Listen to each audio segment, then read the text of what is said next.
So we've got a panel session now on PPIs, on pre-purchase inspections, and we've got a great panel to give some insight to you. We've got the perfect panel. We've got a broker, an inspector, and an inspection facility. So just starting on the left, a quick intro. Andy Baker is co-founder of Plain Audits, which is which supports owners in the pre-buy process and logbook reviews. Oliver Stone is the managing director of Colibri Aircraft Limited, which is one of, you all know probably, but one of Europe's leading aircraft brokers.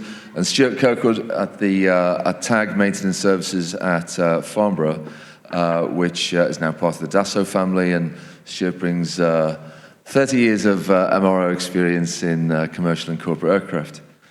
So, Al, can we just move on to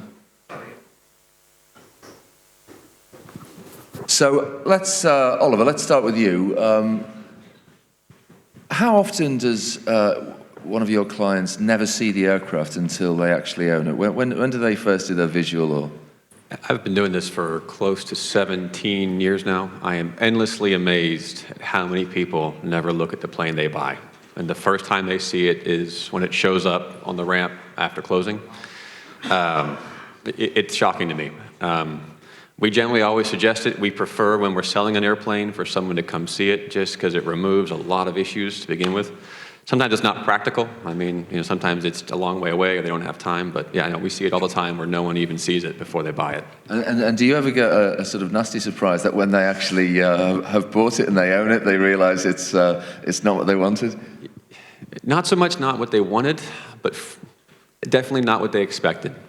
Photographs have a very nasty habit of sometimes not showing all the blemishes, which the harsh light of day can sometimes show. So someone sees a very pretty picture, and they will expect that pretty picture to show up, and oftentimes it doesn't. And there's an expectations versus reality moment sometimes when that happens, and that's not a very fun thing to go through. So would you always do a visual for the client before? Sometimes it's not practical. So let's say, for example, you're buying an airplane in Australia. There's not much point in going down there if you're going to be, $500,000 apart on price. It's expensive, it's time-consuming. I know what an airplane looks like, so if we're not going to buy that one, why bother? Very generally, yes, it's best to do it. You can remove a lot of the issues of expectations and making sure that reality is what it is. But again, sometimes you want to make sure you're going to be close to price points before you spend the money and time. So Stuart, when would you first be presented with a work scope or be asked to come up with a work scope for a PPI? Well, it happens at various times, but the preference for us is really to start the process as early as possible. What we do find is that the technical teams and the broker teams are becoming a bit more savvy now. They understand what they're looking at. We spoke about, don't want to talk about corrosion too deeply right at the moment, but we spoke about that. So people understand more these days what it is they're looking for. So we'll very often start that process quite early now. And the earlier the better for us, because we then understand what the customer's actually looking for. And Andy, how do you put a work scope together? Normally we'll deal with the MRO. They'll have a set level 1, 2 or 3 inspection process they'll want to go through. There may be some routine maintenance that's being undertaken. Normally we see aircraft transacting at their sort of midlife or their 120-month kind of area. And then we'll sit down with the MRO and then we'll try and figure out some of the key pieces of focus that need to be looked at, or from understanding all different aircraft types and knowing which ones have certain issues in certain areas or certain service bulletins that may well not have been mandatory, but they will certainly assist with making sure that the aircraft isn't going to suffer from some of these problems, and hopefully work closely with the MRO to get that scope worked out. So somebody said to me last night, a prolific buyer and seller of aircraft said, no aircraft needs a level 3 inspection. Now, tell me, the depth of the PPI work scope can often be quite contentious. How do you decide what's right for a buyer, and at what point do you push back on behalf of a seller? Oliver, do you want to take that? For us, it depends where in the maintenance cycle it is. if it's just come out of an enormous inspection, you're probably just going to waste time and money by digging into all those areas again. Fundamentally, a pre-purchase really comes down to a chase for expensive parts or corrosion. And if you've been through, let's say, an 8C inspection on a global, that airplane's been stripped down to the bare bones, you're going to find most everything. There's no real point doing it again.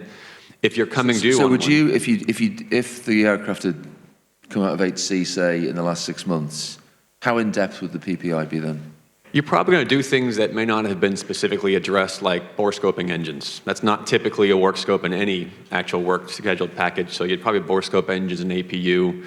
Probably just for grins, you'd start looking at windshields and other things, but you would do a fairly light pre-buy just because it's not going to be a useful use of funds.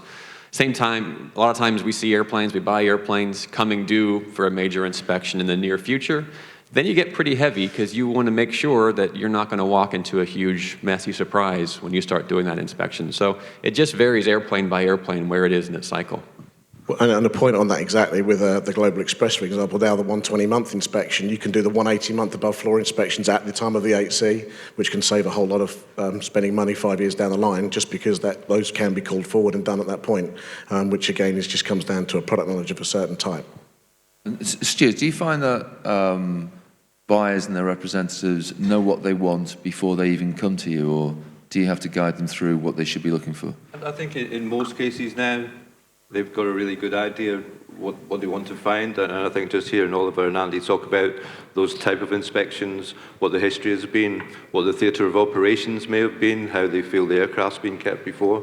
But we do have other people that would come to us and ask for some guidance on what we would like to do or what we would suggest or recommend, and that happens a fair number of times too.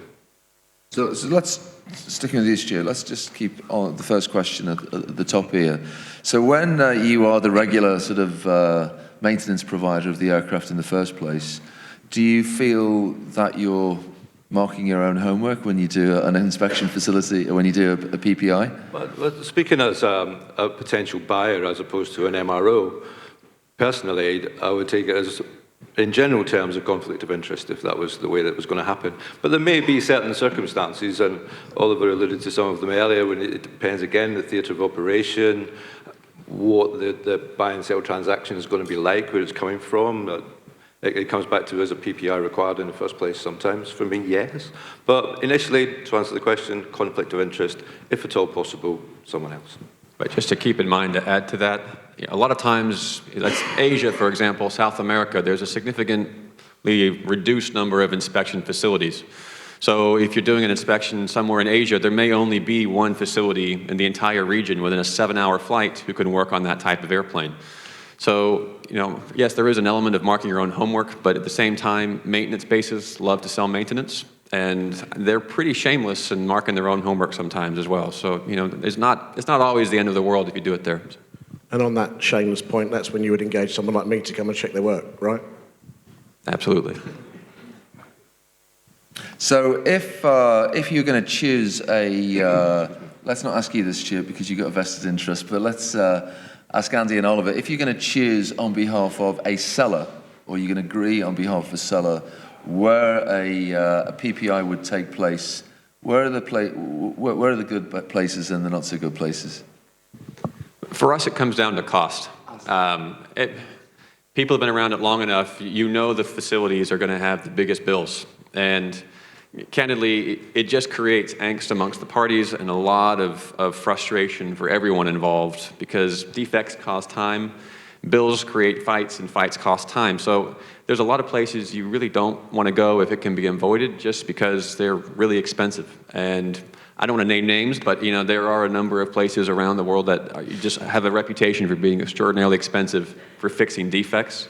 You're going to create a lot more problems than you solve if you're ending up there. So. Come on, Andy, you name names then. No, I can't. That's absolutely right. The issue is then that you have to put your sales hat back on and say, well, how am I going to set the stall out? Where am I going to put this aircraft so that when someone comes to me and says this works, that they're happy with what's gone on and the facility that you're using? But we all know who the good guys, the expensive guys, and where the aircraft's best going to be suited. And it's also understanding the market, where it's going to. Is it one of these sort of 10 or 15-year-old aircraft that are heading back across to the States? And again, whether the area of operation demands that it goes to a certain operator in that area. Just for argument's sake, Harold, just for this point, the Slido answers here are pretty bang on, actually. Germany is, by and large, a fantastic place to go. They're quite reasonable on costs. They're usually very reasonable as people. They're very good communicators. And actually never had a bad experience in a German facility. So, I mean, I actually agree here with the public wisdom at this stage. Does this give us a demographic of the room now? So, one of the criticisms sometimes, not really on how expensive a facility is, but really what slot availability they've got, and also how much sort of manpower they put onto a PPI. Stuart, what's your approach to that in terms of getting aircraft through in sort of double quick time? What we want to do is achieve the programme that's set out from the two teams. We look to cost that job, and we look to man that job in a way that we're going to find reasonable. So, for example, there are only so many people you can get in the flight deck of a Challenger. So there is a finite time to that. It takes what it takes. But we try to measure that and to make sure that the timelines that we've given for level 1, a level 2, a level 3 are commensurate with what it is we need to do and the kind of hours that we need to spend doing that check. So it's a planned and prescribed process for us to be able to do it that way, because that's how our resources is applied to the check. And if I could add something to that in terms of speeding it up, sorting out the chain of communication is probably the single greatest thing you can do to speed up this process. Miscommunication is an absolute killer in all these problems. And you have 3 or 4 separate email threads between facility and seller, seller-buyer, buyer-facility. Everyone gets messy because they all interpret information their own way. The number one thing we try and suggest people to do, which a lot of times facilities ignore or just forget to do, is have a one-line agreed chain of communication, how defects are sorted, agreed, and handled. It cleans things up tremendously because you spend your time actually solving real problems as opposed to solving miscommunications.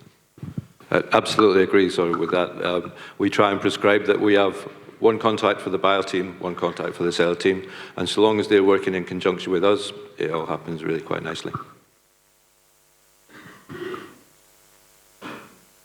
Okay, let's just go for a question from the audience then. So they're all asking you to price the cost of a PPI for long-range aircraft, which is not fresh from an inspection or an overhaul. Would you like me to do that? Yeah, we just need a figure, okay. And if you could just commit to it and leave that open for the next 60 days. Okay, so I guess most people in the room know which aircraft we get involved in. So a level 3 for that particular aircraft would take arguably between 2 to 3 weeks to perform, and it will come in around about 55, 60K. Andy, if you were buying an aircraft with your own money, would you do a level 3 inspection? I wouldn't buy one. But if you were going to buy one, is it worthwhile doing a level 3? It would probably make sense to find something that is at a period of time in its life where it makes sense for me to take some of that element of risk, to know that aircraft are quite factual things. You do know that at a certain point there are going to be some things to look at. Again, like Oliver said, area of operation and things like that are going to steer you as to whether you might suffer from some more of issues in certain places. But I would probably try and tie in a major inspection at that point to know that I've gone as deep as I can without incurring additional cost, just to take panels off and have another look. So, if I can add to that, one thing to keep in mind, though, is the people that actually buy airplanes and fly on them don't know airplanes. And most of my customers are actually relatively nervous flyers. They know everything there is to know about the property business, oil business, you take your pick. They know nothing about airplanes. So 90% of airplanes is perception and confidence. Right, and fundamentally, a deep pre-buy is a confidence builder for somebody buying it. Remember, they're buying an asset they've had no control over for the last 15 years, and they're relying on the fact that the previous owner spent a lot of money and time on maintenance, half of which the time that doesn't occur. So this is why people do serious inspections like this, is to build confidence that what they're buying is going to be safe for them and their family to fly around in. It's not necessarily logically something that is going to provide you a big benefit, but for the extra money from a perceptional basis, it's absolutely key, I think, for people to do everything they can to be comfortable with it. Because fundamentally, if someone's not happy, doesn't have confidence, isn't comfortable, they don't go forward. So I was just going to say, the only reason I would recommend a level 3 is because we don't have a level 4. I would go for that one, definitely. So back to, Oliver, your point on communication and communication about defect rectification and what is not a defect. How often do you come across a situation where the dispute simply cannot be agreed, it cannot be resolved? And this gets to a frustration with the business. We all have multiple different laws. I mean, EASA has an EASA law, and then the nations have their own laws, and then people have their own interpretations of those laws. We frequently get involved in fights between the CAMOs, who are the maintenance managers of different airplanes, because what they would do is different from what has been done. Neither one of them is right or wrong. We see an increasing trend of inspection facilities deferring now the decision of what is airworthy or non-airworthy back to the CAMOs, who then get in arguments to each other. So it happens frequently, and everyone likes to prove they're right. They usually, again, you have to look at people's interests. So if you're the technical guy, now you're going to be putting your name on the line saying it's fine if we do this or we don't do this. And if you're buying it particularly, your name is on that decision for the next 3 years. So it happens a lot. And fighting between defects, a lot of them are gray areas, and a lot of them, there's different opinions on how they get solved. It's a big mess, and it takes a lot of time. And so what are the most common, Andy, what are the most common areas that you see dispute on in terms of the findings on a PPI? I think that's exactly it, but the key comes down to the communication and then sort of having potentially a third party bring some English to what is in the APA and how it's outlined as to what the requirements are going to be. And that only can be dealt with by having a confident relationship with the MRO that's doing the work that says, okay, let's look at what is actually an airworthiness item. And you could probably bring that down to something that deems that that aircraft cannot have a CRS to put it back in the sky. If anything else outside of that, it can be called a cosmetic item, and then you can look at trying to negotiate on those or find some way of having some money back, or just some owners will just say, no, you airworthy and that's it, because that's what your APA says. So it really comes down to, again, to the legal representation and making sure that the APA has all the facts in that you want to get covered off and give some definition to that. But where do you all see the most argument? What kind of issues? I'd say records. I mean, and records is really a big fighting point between everybody. And again, the rules of what records have to be and where they are, there's a lot of room for maneuver in there, and everybody has their own style, and everybody convinced what they do and they spend their life doing is the best way of doing it. Records, by and large, we fight over that endlessly. So. Is that your experience as well, Andy? If the guy in the back of the aircraft had as much want and desire to understand how his records presented, as to what temperature the champagne was, or whether the carpet was vacuumed in the right direction, then a lot of people would be buying aircraft a lot quicker. You can find anything from 2 boxes of nothing, 20 envelopes of crap, or something that's just completely laid out in a fantastic chronological way that we've rebuilt for the client. So Stuart, let's have a look at some of these questions. One of the questions is about will aircraft digital health downloads and blockchain store records ever make a physical PPI redundant? I think Can you digitally open a panel?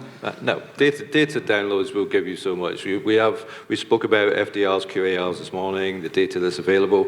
And honestly, in my previous life in commercial aviation, it's been available for a long, long time. You can see flight profiling, you can see what's happening in the aircraft, you can see engine health monitoring. It's all been there for a long time. What you can't do, Alan, as you just said, is open a panel of data. So you need to go look. With the digitalisation, I mean, blockchain and things like that have to be a way forward, but it's a whole nother discussion point where regulatory authorities are going to be happy with whether you have just an electronic backup, whether you have to have redundancy in dirty fingerprint records. Some flight departments won't take an aircraft without having, the bit of paper that the engineer spilled his coffee on that said that tyre got fitted and it was in accordance with the AMM. I do think that there's got to be a way forward with that. It certainly helps with going back through records. If you've got OCR scanning and you can drill into a record and find something pretty quickly, it's certainly going to help, and it's going to make the transaction work a bit quicker. But again, it's going to come down to the authorities of what they're going to allow. So let's just move on to some Borescope inspection issues. How often have you come across an owner or seller who's allowed Borescope inspections without getting permission and then is left with a bill they didn't expect? I think from our point of view, we just wouldn't do it. We would look with the customer to see what programs are on the aircraft, and we will know from whichever program it is what it is we need to do and what the likelihood of that success is.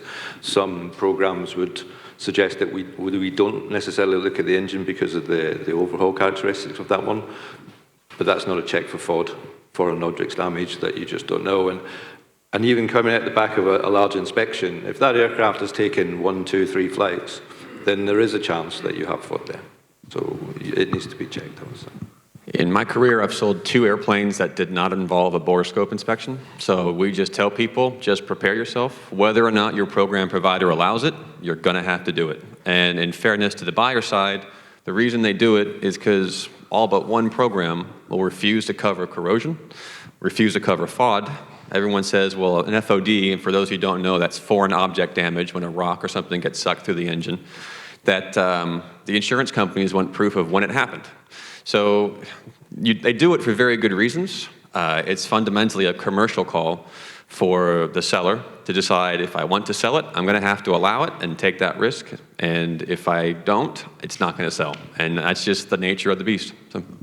We had exactly this with a Challenger 300 in Dallas. The buyer came in and said, I want the engines borescoped. We spoke to the seller, who was happy to do that. He was fully covered for FOD for his insurance program. They had a look down both sides. Both sides had FOD damage. Engines had to come off. And they went away, and Honeywell couldn't look at them for 45 days, I think. The sale aborted, and the guy went off to Bombardier and bought an aborted sale. The whole thing of vendor due diligence and having an aircraft sale ready is probably the best place to be. You know, it's like getting your bathroom redone in the house. It might not be to one's liking, but at least it looks better than something tatty and people don't have to spend money on. You have to make sure that your aircraft is ready to go. If you want to sell it, not pay the insurance, not pay the cruise for 3 months, or have it sit in a hangar, something like that can really come back and bite you. And how often does the Borescope inspection reveal something which is material enough for a buyer not to want to proceed? One of the big issues we find is Borescopes, if anybody's never seen one, produce some very scary pictures. And basically what a Borescope is if you've ever been to the doctor and had a tube put down your throat with a camera on it, that's a Borescope. They just put it in an engine. And what it does is it magnifies things incredibly large, okay? So a Borescope report comes out, it's usually in color, and everything is magnified massively. So very common findings, there's always corrosion somewhere inside of there. They take a photograph of it, it's terrifying, all right? It looks like the airplane is about to rust to pieces. It's not the case, but what you have, again, is perceptional. You have a buyer now who doesn't know about airplanes, sees an absolutely terrifying photograph in large format for something that might actually only be ½ an inch across, but when blown up into an 8x10 piece of paper, it looks really very quite scary. We get this all the time. And then you end up going back to the engine provider or the engine manufacturer who may or may not pass a judgment whether or not it's good.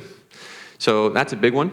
And other things we find in there is the cracks and stuff. And that's a very common finding, is cracking. And there's a lot of allowances for cracks inside of a Borescope. But again, if you don't know airplanes, the idea of seeing this enormous crack on a photograph inside the engine you're just buying is terrifying for a lot of people. This creates all sorts of issues that we find. And so, Stuart, how do you talk your buyers back down from the ledge when they see these dreadful pictures presented by Oliver? Well, at that point, I'm usually working with a technical team who have seen such things before and understand what then is happening. But these things are checked for specific reasons. You know, MROs don't make these checks up. These are checks that maintenance steering group have developed over time, MSG3, in conjunction with the OEMs and the authorities. We check things regularly at specific periods of time. So if this microphone is going to fly, in 6 months you check this part, and in 12 months you check this part. This is because reliability figures have detained that that is when you need to check it. So you don't check this part at 6 months, it's this part. And that's how it's very, very prescriptive in how we do it. Okay, let's talk about corrosion, everybody's favourite subject.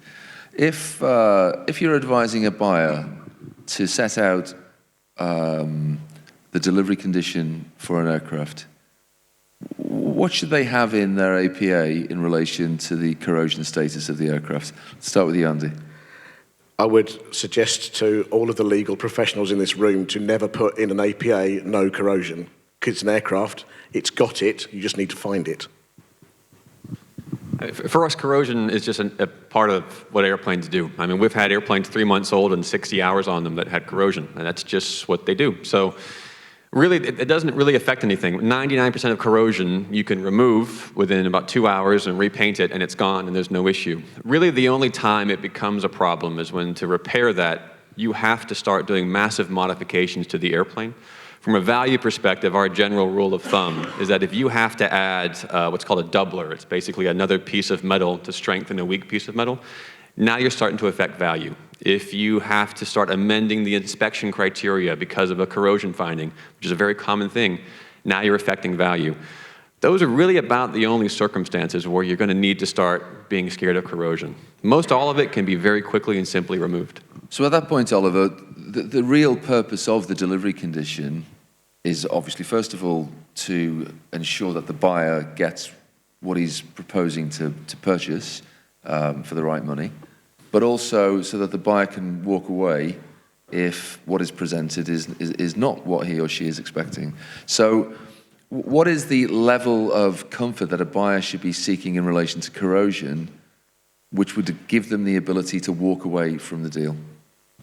I mean, we try to make it very objective. Again, transactions get extremely messy when subjectivity is allowed, when each side can have their own opinions. That gets very, very hard to navigate.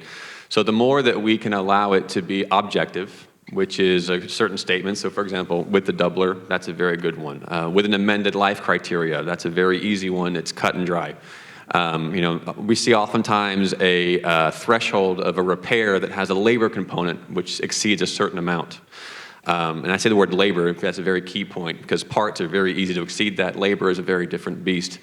Those are very objective statements which by and large are going to indicate a major repair which affects value. Fundamentally, that's what you're doing in a pre-purchase to make sure the price you're paying is the value you're getting inside of it. Go on, Andy. Sometimes it comes down to the scope as well. Like Stuart was saying about the microphone and changing the foam or the piece or whatever, the MPD will give you an idea as to when things should be looked at, when the detailed inspection should become a general or it goes into a much more invasive view. You can always look at fairings and have anchor nuts with some corrosion on and say it's light surface, not an airworthiness issue. You remove the problem of having no corrosion on the aircraft, but you know that in 7 months' time, the 48 month is due and a GVI of that area is due and it's going to get called up. And like Oliver said, take the paint off, buff it down, check the limits, paint it, it's good to go.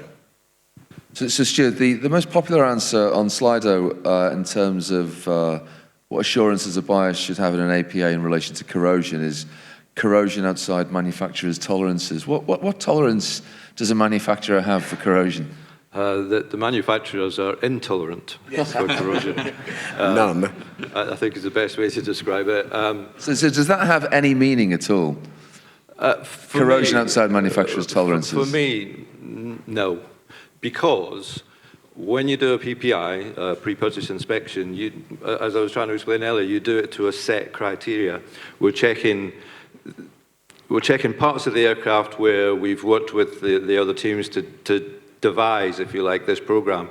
But we're not taking it back to a 120-month inspection on a global, say. We're not taking it back to the bare bones of the aircraft. We're looking at the parts of that aircraft that we feel may be susceptible. Those teams, again, are getting more savvy now, so they're asking us to go to look at certain places. But to take any PPI, come out at the end of that, issue a report and say, here's what we found, for then anyone, I think, to conclusively say that there is no corrosion outside of the manufacturer's processes is just not achievable. Andy, do you find that in terms of a a PPI facility, we've talked about price, we've talked about manpower, slot availability. What about the sort of back and forth in terms of agreeing quickly what should be rectified and what shouldn't be rectified, particularly in relation to corrosion? Yeah, that's obviously key. There's going to be some sort of lines in the sand. There might be some tax advantages to the aircraft closing at a certain point. It comes down to then bringing, the guy that sells socks and the guy that sells PPI insurance reclaims, they're not going to be able to get on with each other in a boardroom ever. Their business is completely different, so they're going to understand two different sides to a contract. There's not going to be any middle ground. The thing to do is find out how you can bring English to that and agree what the stages are going forward. It just comes down to being able to have maybe a more objective viewpoint that says that is a fair and reasonable way forward, whether there's money held back for any future corrosion. So the question from the audience, it relates specifically to an APA, but let's talk about real life first rather than the APA. How do you decide what is an acceptable level of corrosion on any particular part, or in particular in relation to an engine? It's going to come down to whether Stuart's C-rated engineer is going to sign that thing off to fly. That's pretty much it. I think that's what it comes back to. If we see it, if we find it as part of the inspection, then we just need to do something about it. But as Oliver alluded to anyway, by itself, that's not a reason to curtail the purchase. Aircraft are machines. They fly in the harshest of environments, and we're prescribed to check things at particular points in time. We find them, and we fix them, and we all move on. I want to add a slightly separate topic here, is that just keep in mind a pre-purchase inspection does no benefit at all to a seller. Right? It's, we get this argument all the time of I want to do a big pre-purchase inspection because it helps the seller out to know their condition of their plane. That's not true. The pre-purchase is really solely done for a buyer to make their comfort of what is going on. It does the seller no good to do this. So again, you kind of have to put that into the equation of the emotional side of things. I mean, airplanes bought and sold are incredibly emotional assets. Everybody wants to win. This is a discretionary purchase for 90% of the people that own it. And so it's a very important point to consider that as you approach these things and to approach the mentality of the people involved on both sides of the table. Let's just have a look at some of the audience questions then. So who will conduct an engine borescope? Certified engineers, people who have been trained in performing that borescope, who can define the process, who can understand what it is looking for, and can take the measurements to determine if anything that they find is within limits or is not within limits. And that has to be driven by the OEM or the program holder, whether it's a JSSI aircraft or a Honeywell or whatever, Rolls. They're the people that have to sanction those people to do that work, and more often than not has to be done in a facility that can accommodate it correctly. To put to Stuart's point here, the measurements and the ability to return it to service are vital. We have had one of our most complicated deals we did involved a Borescope company, actually from a very major entity, who decided they did not want to make any statements. They were just there to take photographs, and that was unbelievably difficult to navigate. So having that Borescope provider determine, yes, this is fine, this is not fine, we can take measurements of findings, this can be returned to service as it is key. And do you find that the OEMs or the program providers refuse to sanction certain engineers or certain facilities to do the borescopes? Most of them want someone that they approve of, and they'll have a list of approved providers throughout the list. So yes, they will. I mean, technically anybody can borescope an engine. They just walk up with this machine and stick it inside, right? But on the whole, you want to do it in the way that's done by people who know what they're doing and have the ability to sign things off. So let's take another question from the audience. Oliver, this is a good one for you. Is the LOI template standardized, or is each one different with its own approach for PPI? Always different. I mean, keep in mind, every airplane is extremely different. It has its own history, it has its own maintenance past, it has its own everything. So the only day airplanes are the same is when they're green and sitting on the factory line. And after that point in time, they change irrevocably. And so you have to make everything bespoke to the airplane that you're dealing with, because candidly, each airplane is going to be unique in its own timing, its own maintenance status, and everything. Okay, Stuart, you take this one. Should the OEMs change their inspection regime so that the C-check or other appropriate inspection point is the best time to buy or sell? As someone who provides PPIs and also is involved in heavy maintenance, absolutely. But no, the market is the market. The aircraft come, the aircraft go. By prescription, I would say no. It's kind of part of the purchase team then to look at the aircraft that they're looking to buy. And it could be in any stage of its life as it goes through an inspection process. So, but it's common though to bring an inspection forward if it's about to be done shortly after purchase. Sure. But it's not necessarily part of the PPI. Generally, a PPI, pre-purchase inspection, is a kind of 2-3 stage affair. We do the PPI, we produce the report, we discuss that with the buyer-seller teams of who is going to take responsibility for which. If that purchase then goes ahead, then there may be another then what's got that comes to change the registration, to put it into a different theatre of operation, and then perform potentially some of the maintenance that may be outstanding for X number of months. It really just doesn't depend. So, Andy and Oliver, at what point would you bring, or would you not bring forward a 4-year inspection? How far out would it have to be to not want to bring it forward? Again, it depends. Some programs won't allow you to bring things forward. And so then if you request to do it, it means the seller is now going to be paying everything out of pocket and not getting the benefit of the program he's been paying into for the last 4 years. So generally, yes, if you can bring it forward by 5 or 6 months, that'd be great. As a buyer, it gives you great comfort, but that may not be allowable from the commercial terms, and that's something you have to navigate one by one. Sorry, just as an addition to that, there are tolerances within the timescale. So if your 120 month is due on the 1st of June, then there are probably 4-6 month tolerances and a tolerance window. So you can vary that and you can move it. Andy, what kind of stuff would you usually want to bring forward?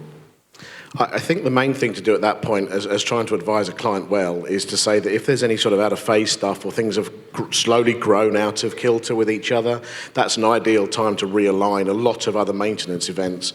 And it's purely going to come down to the time that's available and who's paying for it. Okay, just a final one to wrap up. So after sort of the recession 2007, 2008, we started to see a lot of LOIs and APAs which would give the buyer the absolute right to walk away from the deal, no matter what the PPI revealed. How much have you seen that change over the last sort of 10 years, and where do you think the market currently is in terms of giving all of the power to the buyer?